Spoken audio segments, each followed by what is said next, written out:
sort of been talking about and the member groups, W2 isn't just about operating this facility, it's also about running a whole lot of programs, training programs, but also artistic programming, and working with member, associate, and community groups to provide all sorts of other programming. And Erwin can tell you a lot more about that. What was your question? Just a very simple question, just about access. Who is able to be a member of W2? How does that work? Can I just show up? I'm already, I guess, a member. I've accessed the website and all that kind of stuff, but I'm just in general, what is the access like? We haven't defined all the policies around that, but I think, and because there will be a lot of technical equipment, I think people will need to. That's the question ultimately. Yeah, people will need sound recording, that kind of stuff. Yeah, people will need to join the W2 and probably get some training for the area they want to be involved in, and then that would clear you through to accessing the facilities. Okay.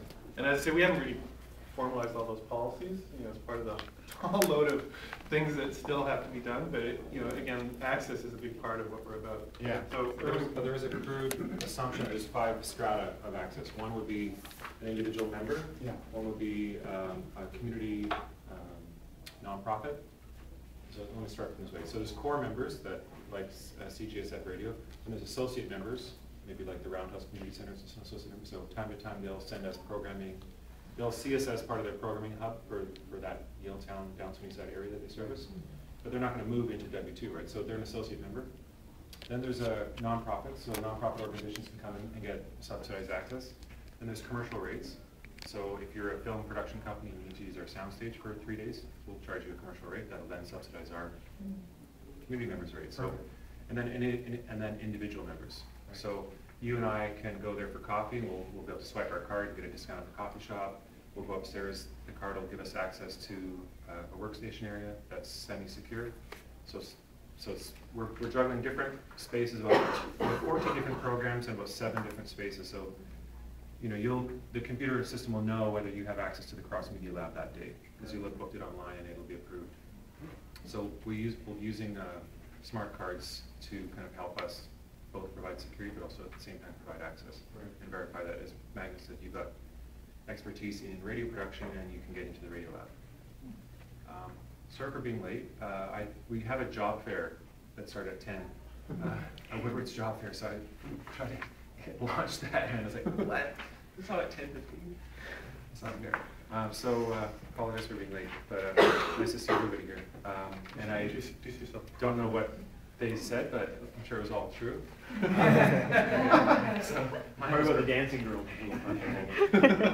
Yes, there will be no Red Bull dancing girls in the True North Media House.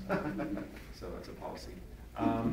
So my name is Erwin Ostini. I'm the executive director of W2, and I've been working on this for 5 years. And we have lots to celebrate. We just opened a new building 2 days ago across the street from Woodward's at 112 West Hastings. 7,000 square feet that will expand to about 10, and that's what we'll be running the True North Media House from during the Olympics. So hands up if people know a little bit about True North. So 30 or half of you. So we'll be running, and I want to make sure we hit it today because it's good. It's important for this community. We're running a blogger social media center during the Olympics and leading up to the Olympics, and we'll be servicing somewhere between 500 and 800 unaccredited bloggers and journalists from the Olympic window. And you probably read about it online from Dave Olson, Uncle Weed, Chris Krug, other people like that. So it's a program of ours that we're doing in partnership with this new society that's been started. It's an important one for us because it'll help us land in that window and kind of land in Vancouver and kind of demonstrate in a way what we're capable of doing and what our tools are capable of doing and what we are as a community capable of doing. So looking at kind of community media traditions and social media, the new social media practices, and bringing them together with fairly robust access to technology to actually tell people's stories. And so if you're a Wall Street Journal columnist and you're in town and you want to know what the hell's going on, it's probably going to be a lot more interesting down at Woodward's than it will be up at Robson Square, because you're probably not looking for a story about BC wines. You're probably looking for a story around what's happening in local culture, what's happening in the local community. So the Media Center and the W2 project will be a a very attractive site during the Olympics. So we're going to exploit that opportunity as we open up. So we're using, the cafe will probably be open 24/7. We're programming a lot of media artists into the space, so there'll be demonstrations and showcasing beautiful media art alongside kind of face-to-face parties, receptions, workstation areas that we'll have. And then after the Olympics, we'll use, when I said exploit, we'll use some of that gear that we fundraised for, we'll use some of those workstation areas, and we'll keep those as kind of core utilities for W2. So 112 is in your little materials that I just handed out.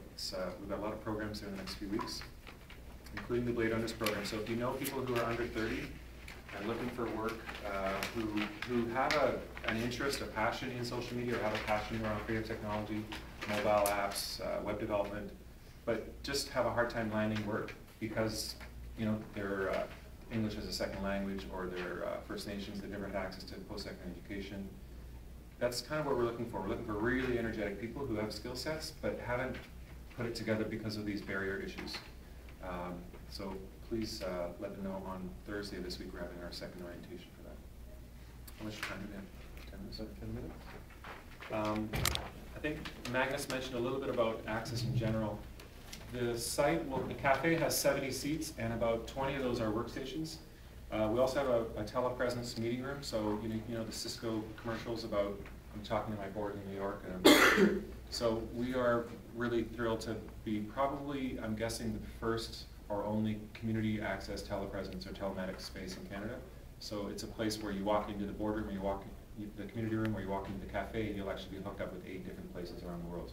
So we'll have these video flat screens that are hooked up through fiber optic networks to our partner sites in France, in Belgium, and in Montreal, Society of Arts and Technology, and that network will be growing. So it's a kind of an example of how we're brazenly using what would typically be high technology stuck in a UBC lab and bringing it to the people, and figuring out how do we actually access this stuff, how do we promote open source strategies with this stuff, and how do we proliferate the model of people accessing, breaking the digital divide, telling their stories, doing low-cost solutions, and then proliferating that knowledge of community infrastructure to other cities around the world.